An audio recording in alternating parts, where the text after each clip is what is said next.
What's up, Thrashers, and welcome back once again to the Thrash Maniac 99 YouTube channel, and I am back with a new episode of Under the Radar, and this is going to be a relatively short episode, only 2 albums that I'm going to be talking about that came out on May 31st, and, well, let's not waste any more time, let's get started. So the first one we have is Witherfall, Sounds of the Forgotten. This is on Deathwave Records, and this is a Los Angeles-based band, and they were described as heavy/progressive power metal, although I think it's more progressive metal with classic heavy metal, but dare I say even some thrash metal kind of gets thrown in here. And this is somewhat of a supergroup because it does feature current and former members of bands such as Sanctuary, Demons and Wizards, Iced Earth, Alan Holdsworth, and even Justin Timberlake. And their frontman, Joseph Michael, is actually a cousin to Ronnie James Dio.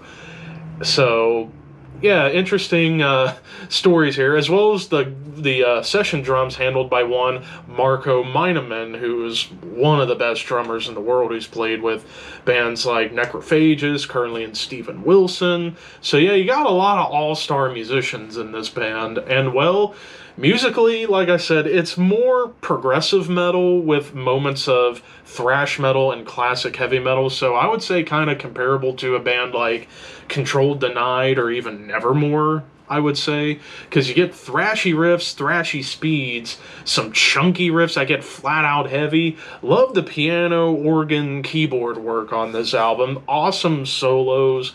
Joseph's vocals, while they might be an acquired taste for some, for me, I thought they were pretty cool vocals. You can definitely tell he's channeling some Dio in his voice, but also melding it into something of his own.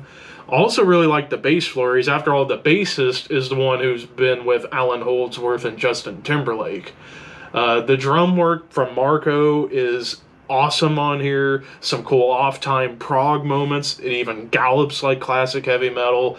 The harmonies and melodies are quite infectious. Clean guitars when they pop up, they're tasteful. And also, Joseph's vocals get flat-out gruff on a lot of sections, like low roars and like, yeah, like that kind of like scream vocal. And there's even blast beats on a track, which is really cool. So I will say perhaps some complaints that I did have. I do wish the bass could have been up just a notch in the mix, and as well as the kind of just dealing with, you got like 3 tracks that feel more like interludes rather than standard songs. I think if I would have just cut those songs out, this would have made this album a half a star better than I'm already going to give it.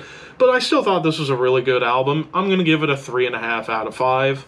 Nothing more, nothing less. But now let's get to the other one, and one that I almost did a full review for, and that is Nightrage with Remains of a Dead World.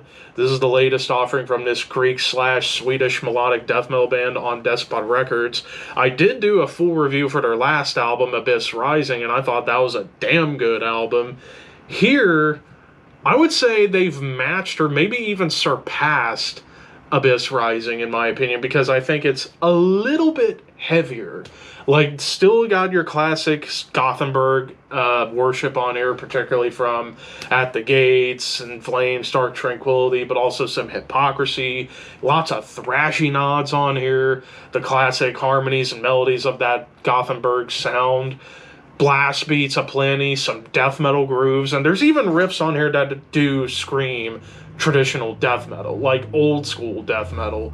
Some great acoustic work, double time stomps, some clean vocals on a couple tracks, some triplet chugs and swings, and when it gets heavy, it gets flat out fucking heavy, like death metal heavy, but still has that clean production for a melodic death metal band, which might be one of the few complaints that I have, is that maybe the production might have been a little bit too clean. I would have liked to have heard it a little more stripped down and also kind of focus more on the heavier side rather than sticking to the melodic side, but I think they balance everything out pretty well. Some great melodic hooks, but you do get some pronounced heavy death metal moments on here, and that's the kind of melodeath I like, is where it's still death metal, but with melodic hooks.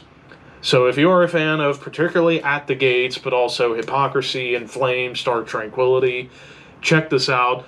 I think this album overall, despite the cleaner production, musically I think it's just as good as Abyss Rising, if not better.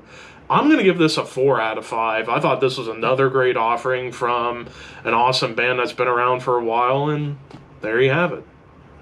But of course, those are just my opinions. What did you guys think? Let me know in the comments below, and also in the description will be links to the albums themselves. Thank you for watching. Like, comment, share, subscribe, all that stuff. Keep your horns high and your dreams wet. Thank you for your patronage.